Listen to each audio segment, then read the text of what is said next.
So I'll begin with a small quote. So when we talk about DI, diversity is all about having a seat at the table. Inclusion is about having a voice at the table, and belongingness is all about having people hear you. So we hope we belong here today. Having said that, just to introduce myself, I am an academic turned HR head turned entrepreneur now, and I've worked with different organizations like Nykaa, Aditya Birla Fashion, Wokhad Hospitals, SBI Life, and after heading HR for an organization, I've decided to take the plunge, become an entrepreneur, and also do my PhD in diversity and inclusion, and that's how I ended up here today. Uh, we have quite a star-studded panel here. I'd like to introduce Miss Sonika first. Sonika Aaron, she's the founder of Marching Sheep.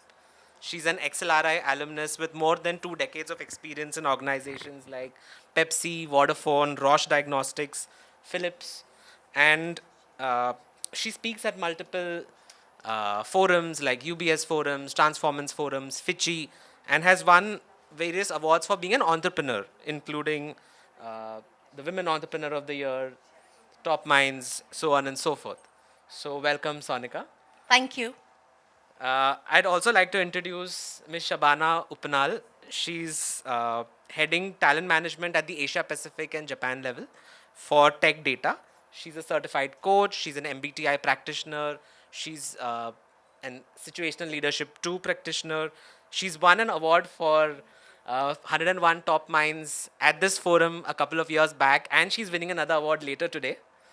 And she's worked with organizations like Hindustan Construction, Fullerton, uh, Trans Asia Bio, and a lot more. So, welcome, Shabana. Thank you so much, Danish. Danish. Danish, okay. Thank you. And the last person on the panel, but certainly not the least, she's from the most glamorous industry, which is media and entertainment. She works with Whistling Woods. She's had over 17 years of uh, solid experience in HR. She's globally heading HR for the group, and she's an inclusion expert and uh, an HR strategic leader. So welcome, uh, Soumya, and she's also won an award yesterday for being one of the top HR innovators. So congratulations on your award too. So while we are here, we'll be talking about what can we do at the system level to improve DNI in the organizations. And as far as everyone knows, a lot of organizations these days talk about DEI. They talk about how it's important to have a diverse group of people at the workplace. They'll talk about the benefits of diversity, but when it comes to walking the talk, very few do. A lot of these DEI programs fail because there's a lot of lip service. When it comes to investing in people, when it comes to creating that ecosystem for people to flourish, at times the efforts are subpar. And with this panel here, who's done such great work in the field, we would like to hear from them as to what are uh, those interventions which sustained and actually created that kind of systemic change where people could flourish. So I'll start off with Sonika. So Sonika, you've worked with so many different organizations. You're into DI consulting. If you can share a couple of interventions with us, and maybe tell us what was the reason for it to Yeah, succeed. yeah. That would help the audience here. Thank you, Danish. So, everybody okay with Hindi, English, Hinglish? Yeah, because जब दिल से आवाज आती है तो भाषा नहीं देखती, है ना? Very good. So, we've been doing this for 10 years. We are a 10-year-old company, and we've worked with more than 300 organizations, right? Now, the few people that are here, right, you are all from different industries. And for every industry, even if you are in the same industry, your realities will be different. Your life stage will be different. Your organization, workforce, demographics will be different.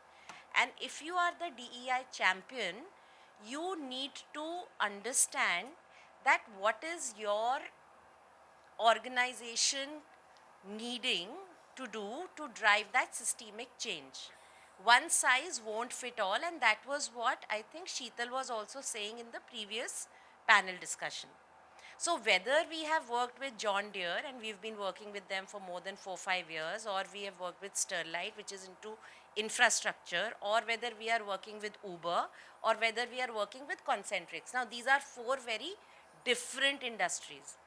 Or we are working with a startup like QA Capital, which is into IT, or we are working into a fashion brand. It doesn't matter. There are some 6 steps which you have to, as DEI champions, do. First and foremost, business को DEI नहीं समझ में आता.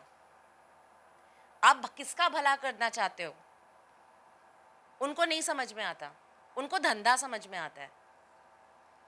So you have to make a business case. Please understand, every organization is a subunit of the society.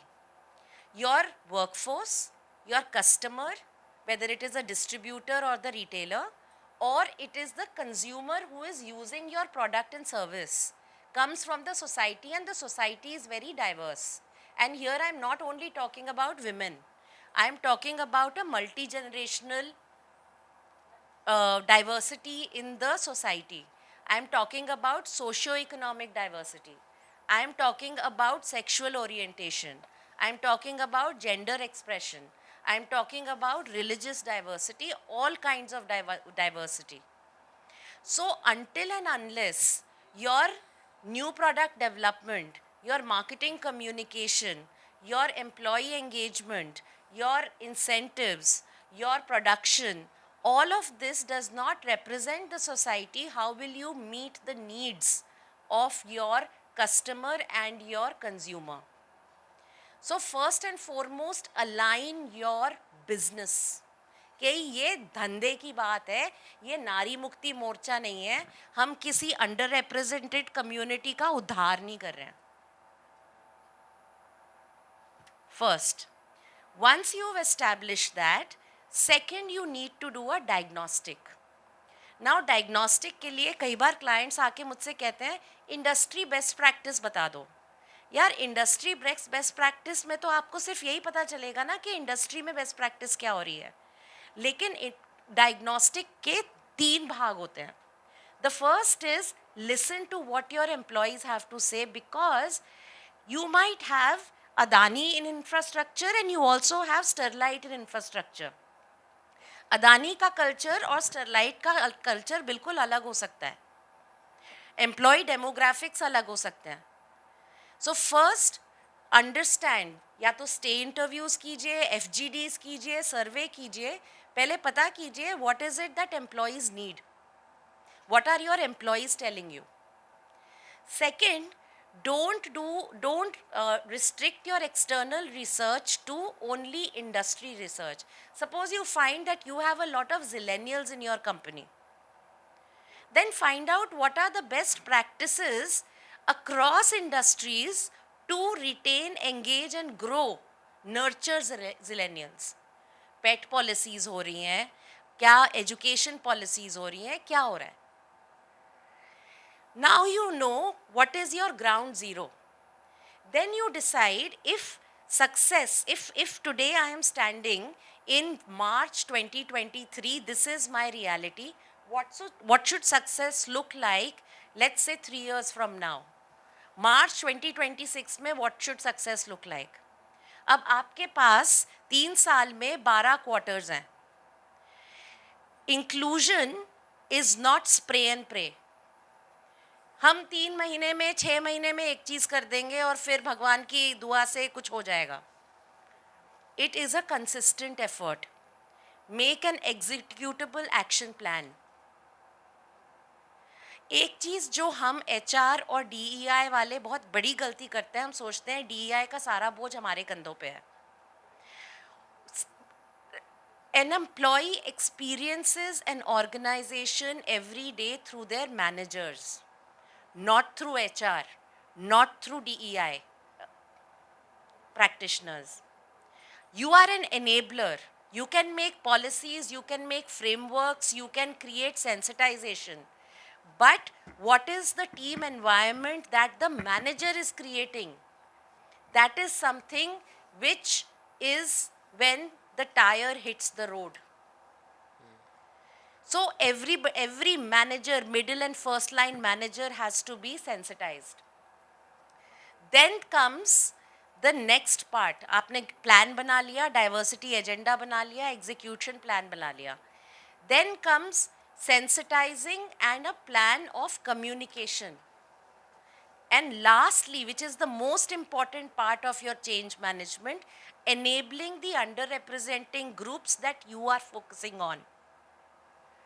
अगर वो लोग बोल ही नहीं पाएंगे कि डिस्क्रिमिनेशन हो रहा है, अगर वो लोग बता ही नहीं पाएंगे कि मैं मटर्निटी लीव से वापस आई, मेरे बॉस ने मुझसे पूछा ही नहीं और मेरा रोल उठा के किसी और को दे दिया, या एक LGBTQ एम्प्लॉई है वो ये बता ही नहीं पा रहा है कि यार मेरे साथ मजाक होता है, या एक ट्रांसजेंडर है, एक वो ये बता ही नहीं पा रही हैं कि मैं ना तो फीमेल वॉशरूम में जा पाती हूँ ना मेल वॉशरूम में जा पाती हूँ.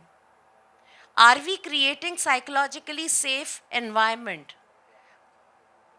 एक ERG को सक्सेसफुल हम लोग, we have 10 ERGs, but are those ERGs successful?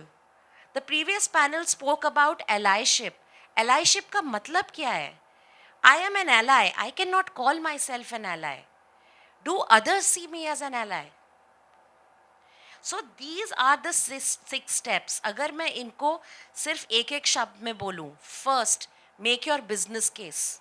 धंधे से लिंक करिए. Second, diagnostic.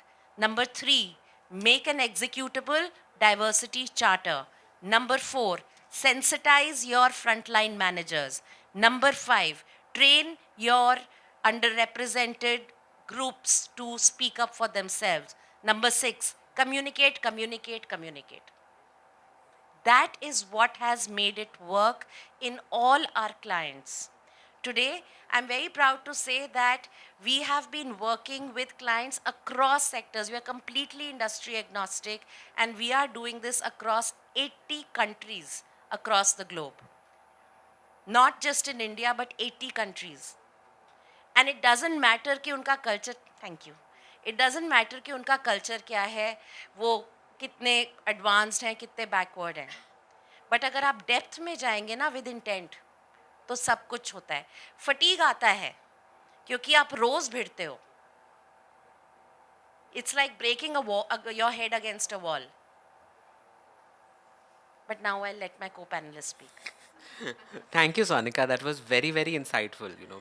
I reflected through all the DI work that I have done in the past, and you totally echo everything that all the best practices in the world say. So, ये मेरी पूंजी है यार. absolutely Drink, sleep, and even go to the washroom with it.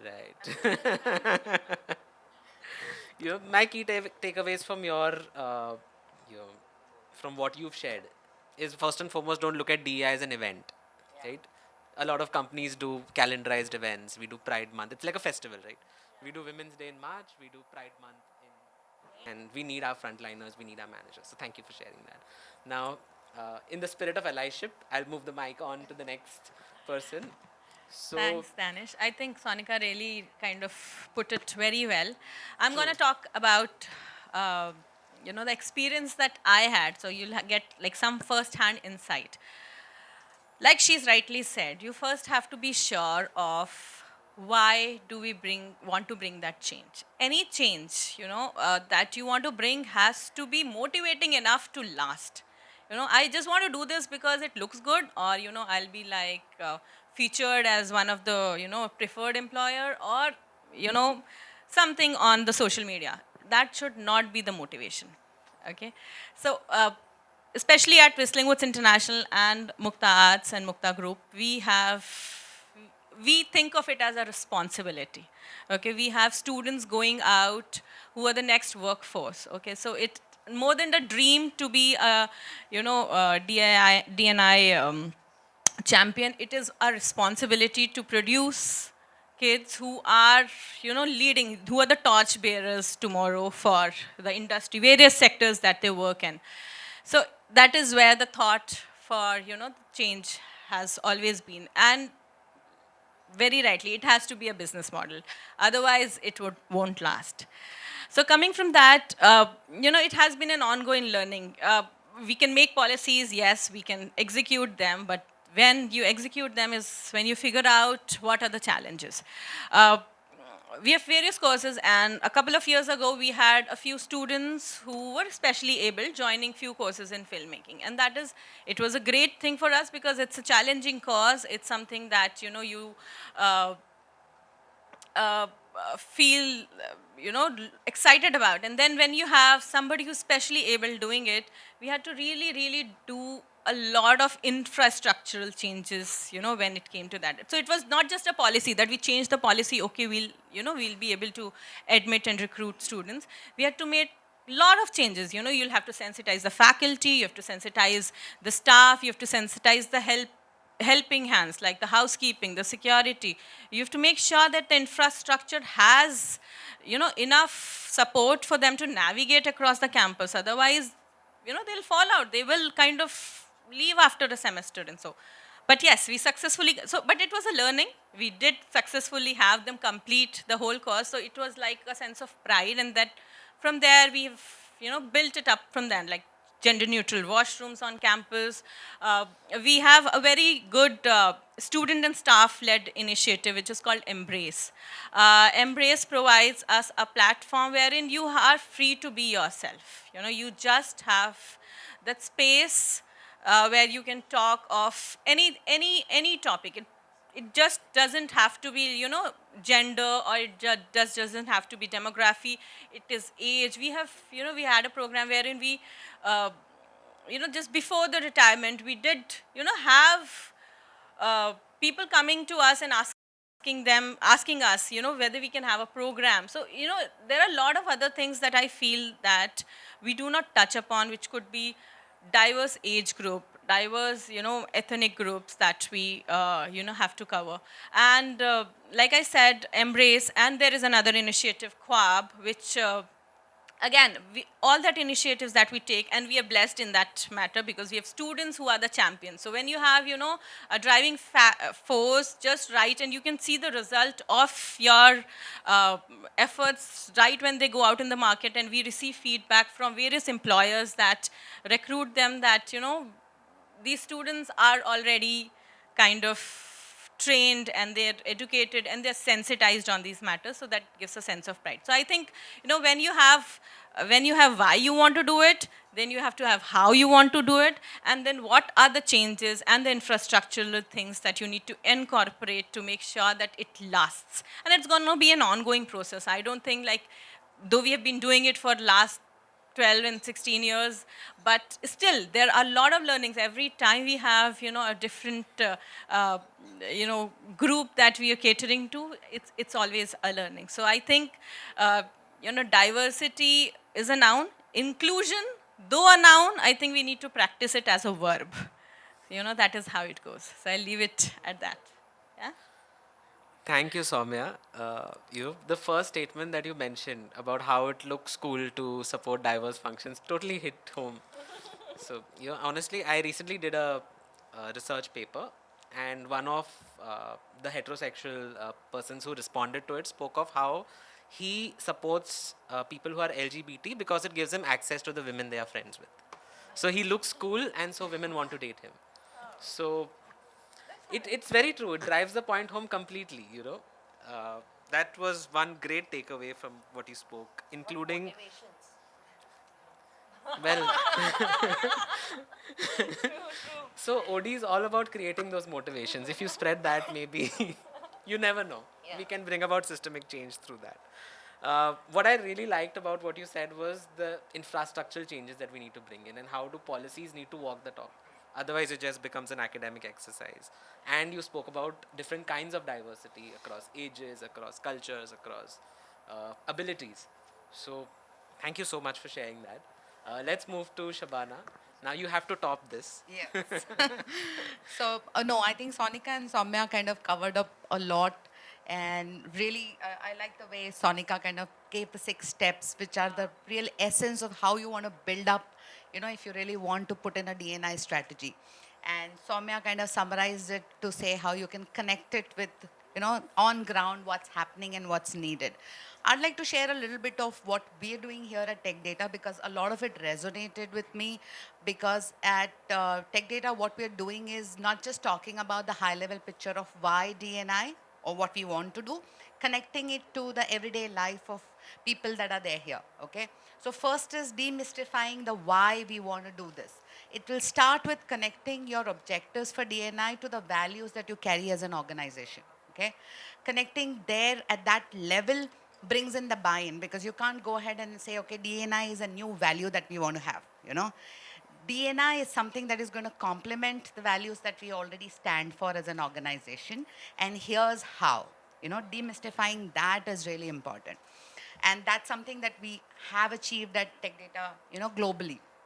Now, how can we as HR or talent management be able to support this and drive it is, having a strategy at DNI, at a corporate level works. But, going to the grassroots level, where the managers who deal with people on a day-to-day basis, how have they accepted it and how can we make it easier for them to kind of work on it? So in Tech Data, what we're doing is having all our talent management strategies or processes imbibing the DNI concept in any way that is possible. So just give you simple examples. Let's say talent acquisition. So in talent acquisition, we've done something which is called as a diversity recruitment commitment. And that says that for every manager and above position that we are hiring, 50% of candidates should either be gender diverse or underrepresented groups. Okay, and this is a mandate. And this is supported by the executive leadership team. So any exceptions need to get approved by the executive leadership team. So it doesn't go unnoticed. Beautiful.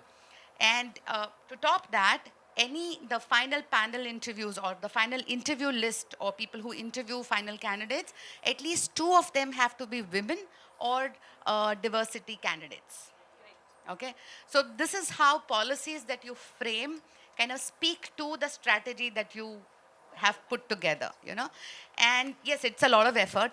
Okay, the talent acquisition team is Of course. definitely not happy about this because they need to track this, they And the need to tat goes report for a this. toss. Yes, and managers are definitely not happy. I still remember the day it was released.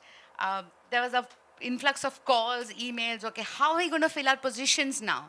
This is just going to cause like a month of delay in closing this position. Yes, you will have these problems to start off whenever you start a program like that. What comes in is how are you supporting to help them work through these issues, because this is not going to happen overnight for sure. So the systems that you put in, any kind of reporting process that you want to put in, a lot of thought has gone into it before you put in, the effort. We started our DNI journey maybe about a year and a half ago. It took us all this time to put all the infrastructure in place, infrastructure that, Soumya mentioned ahead, and then put it across. So the vision was always there, but you need to invest and make sure that you're putting all that together, because it's going to fall apart if you're not providing that support that's needed as well. I'd also like to share about what we are doing at the grassroots level to share this or to make sure that people are making use of this. What we've started is we've started listening circles, okay? And this is not happening just at regional levels. It's also happening at individual country levels. And this is led by council members or DNI council members who are voluntary participants. So they invest their time because they love doing this. It's not their job. Okay, so that the buy-in comes from the investment that they want to do on their own voluntarily, and the listening circles are very closed group, safe environments for people, whether it is women, whether it is underrepresented groups, to come out and speak freely about what they are experiencing and what they're enduring. And these become our sources of getting information, data points for what we need to do more. So the point that Sonika made, not looking at fads, not looking at what's happening in the market, want to look at what's happening within. What do our people need? What are our people saying? So creating these kind of channels like listening circles to hear from our groups. I mean, your employee engagement survey tells you, okay, it speaks to you. But does it really give you the in-depth understanding of what a individual may be feeling? I mean, it's at a broader level. So the listening circles top that information and are providing us a lot of insight into what we need to do. Again, the DNI strategy at a global level or a regional level will be broad based. But at local country levels, every DNI council has autonomy to use information that they get from these kind of circles to come through with programs or initiatives that they want to do. And that's a running circle. It's not like once a quarter that you do something and people forget about it. So it keeps happening round the clock. Events, yes, are important to celebrate, to bring limelight and all of that. But that's what we are doing here. And this is, I just gave the recruit or talent acquisition example. We have this in learning and development, training. So DNI is thread, the thread is completely woven into everything that we do in talent management, right from new hire onboarding, leadership development, talent acquisition, all of it. So every element has some program that really emphasizes the DNI focus that we want to have, so that anybody who comes in the organization understands or hears about it, understands and accepts it through this process as they progress. Beautiful. Thank you, Shabana.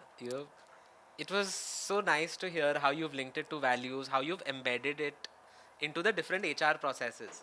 Right? They all have to reinforce each other so that we drive behavior, which was absolutely brilliant. What I really liked was, it connected to the earlier example of how belonging requires a voice. Your listening circles completely fed into that. So again, it's overwhelming. Now, I would like to, switch, uh, the order in which we had questions. As it's just going through a round robin. So I'll come back to you, Shabana. Uh, I'm sure, everyone here would want to know, while you've spoken about, success stories, can you share something which didn't work out well and maybe how you have overcome that, or if you could go back and do something differently, what would you do? Something of that sort. Yeah, sure. So I remember a time when we actually started talking about all of this, and then I think a little while ago we were talking about it. We wanted to do something around Pride Month, locally here in India, and we had a lot of, I wouldn't say resistance. I mean, there was some amount of resistance to kind of bring it out in the open and do it, openly. So what we did around that was so the learning circle or the listening circles that we're running, they were running at that point in time. So we brought in people whom we wanted to include in those conversations in these listening circles to hear the challenges that these people face on a day-to-day basis. Okay, and I mean, while at that point in time we were not able to fully participate the way we wanted to, but now that we speak about, as we are progressing in the listening circles, I see a lot of those people wanting to participate, to come in, to listen to the issues, because these are all people who can make decisions, who can, really, and they are willing to participate and hear and willing to kind of invest to changes that we want to bring in. So we did go through that phase as well, but I think involving them in listening to these issues from at grassroots level is very important one, because I think they look at it from a very superficial level when they kind of have those objections. When they really get to see the day-to-day issues that people might be facing or they might be experiencing, it becomes easy for them to understand what they want to do or where they need to relate. True. So, how did you create that buy-in? A lot of research speaks about, the people who attend DNI workshops are the people who don't need it. And the ones who actually do always, have some kind of bahana. If I speak in Hindi, they'll always have some bahana, some phone call, some meeting at the time of the workshop. So, what did you do to get them involved the second time around? So in this, what we really did was we sent them a lot of communication around it first as to what's happening globally, because this is not a silo event that's happening locally. We have to look at the broader picture as to why the company as a whole is investing in this. Okay, so that messaging is important. They need to understand why we are investing at such a large scale and how. That's one. Obviously, we needed to have some amount of top, you know, influence as well, because executive leadership support. So one of the key things for any kind of DNI strategy is sponsorship. If you really don't Absolutely. have sponsorship, it is very difficult to get this across. And thankfully at Tech Data we have very strong sponsorship for these kind of things, so that helped as well, because it obviously we don't, in Tech Data we don't use the word mandatory for anything, we just say it's required, and then that kind of helps. So that was certain amount of stuff that happened. Sure. Thank you for sharing that. Shaban, Soumya, same question.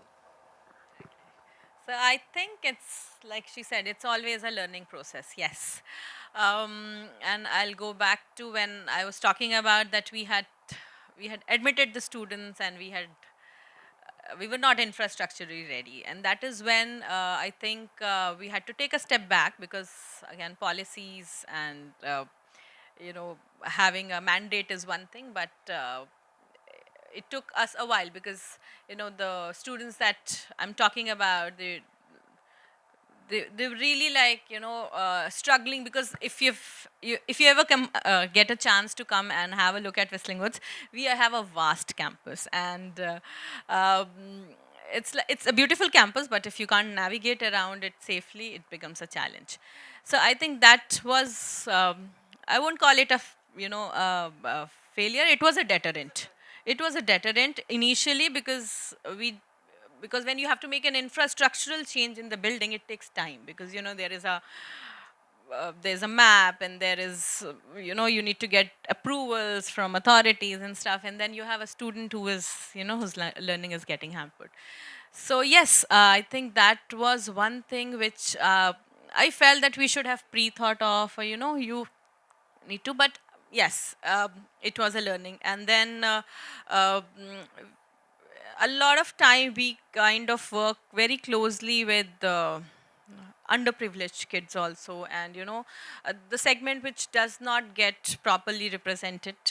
So we've got scholarship at Whistling Woods wherein we bring them in, but bringing them in again is one thing, making them belonged there is another thing. So yes, I think that was also a learning wherein, because you have students from different strata of society, and the courses being niche, and there is a certain level of creative acumen that you need to have.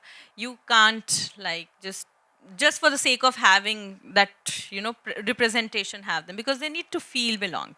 So I think that is when actually our initiative started at the grassroots level, wherein we did almost every week we were doing an activity, or there were students doing plays. We were making changes in our little things like forms which have gender, like they have been there in organizations for so long, or your admission form which has gender, or not just gender, it could just be age also, anything like that. So it has to be as minute as that. So though minute, but there were significant changes, I think that we made. And then yes, role plays, we had street plays, we have students making short films, and like I said, that you need to get the buy-in from our the top management, and I think that was always there. So I think uh, it is safe to say now, I believe that yes, we've achieved quite a bit, but yes, with every intake it's a new learning, and with every challenge it's a new learning. We're going it that way. Or what can go wrong at the last minute, you realize the infrastructure is not in place. But at that point, when you realize the infrastructure is not in place, there's an investment that would go in. So how did you convince your leaders to invest? Like I said, I think we blessed because we are looking at it as a more of a social responsibility. We have it being an institute and being a premier one. I think if we do not make that amend in ourselves, we will not be able to have our students lead by that example. So True. I think that just is a plus point that came in. So I didn't have to do, we didn't have to do much. It just happened. And at Whistling Woods, I think it just boils down from the leadership. That in that sense, we are lucky there at Mukta Sure. Group. Yeah, thank you. I'm very interested to see some of those short films you were mentioning. Yeah, yeah. But I Sure, think I'll we will. connect with you offline Yes, for that. yes, we'll. Yeah, True. there may be a lot you can actually Because use that will them. help in spreading awareness. Yes. And it being done by Whistling Woods would have Yeah. that extra. Yes. We have a lot of them. I think few of them are streaming on Hotstar as well. I'll send you. Yes. So I'm going to talk about top three. Okay. So, first, there is a misconception among a lot of DEI champions within organizations that DEI costs a lot. But the fact is that 60% costs nothing. I understand that making infrastructure changes can cost, right? But if you have to make policy changes, if you need to get a speaker, if you, like she spoke about getting speakers from the LGBTQ community to come and speak and share their challenges, how they grew up, the challenges they faced when they realized that they would not have a relationship like heterosexual cisgender people have. They don't charge money, they want to be heard, right? A lot of these things don't cost money. Okay, that's number one.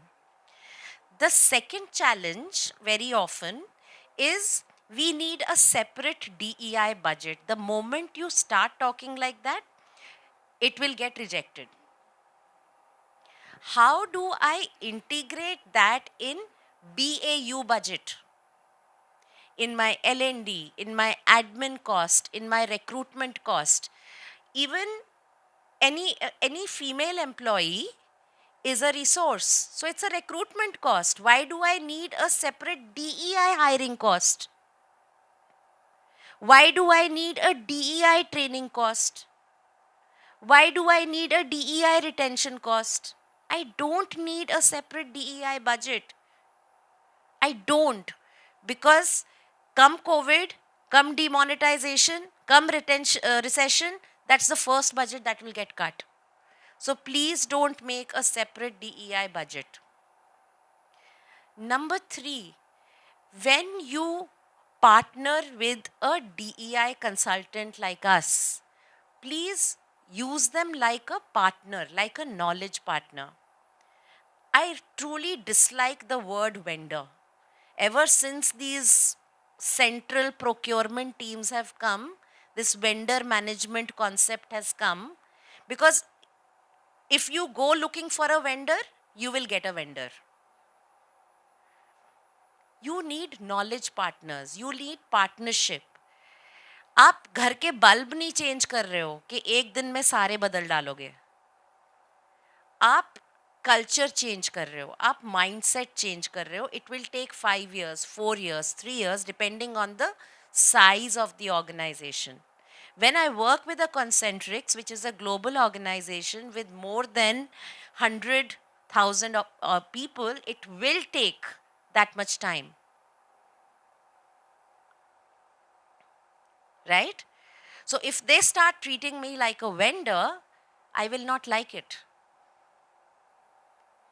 But when we partner, we ideate, we co-create, and then we execute, we evolve solutions together, it's fun.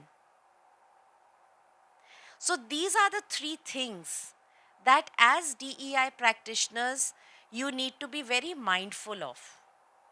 As as far as I can remember. But then, once you demonstrate that value, you can, actually, when you build that rapport, you show them that value. You can actually move from vendor to partner to expert to whatever you may call it. I just want to share a funny anecdote. Last year, I'm still 16 at heart, so don't take this seriously. So last year, I wanted to celebrate my birthday. I will not tell you my age. So, and I said that, for 2 years, because of COVID, I have not celebrated my birthday. So let me make a list. And I was very surprised to see that 70% of my birthday party list, comprised of quote unquote clients who had become friends. Because we'd been working for so long together, we used to talk so often कि बात करते करते पता ही नहीं चला कि कब दोस्त बन गए.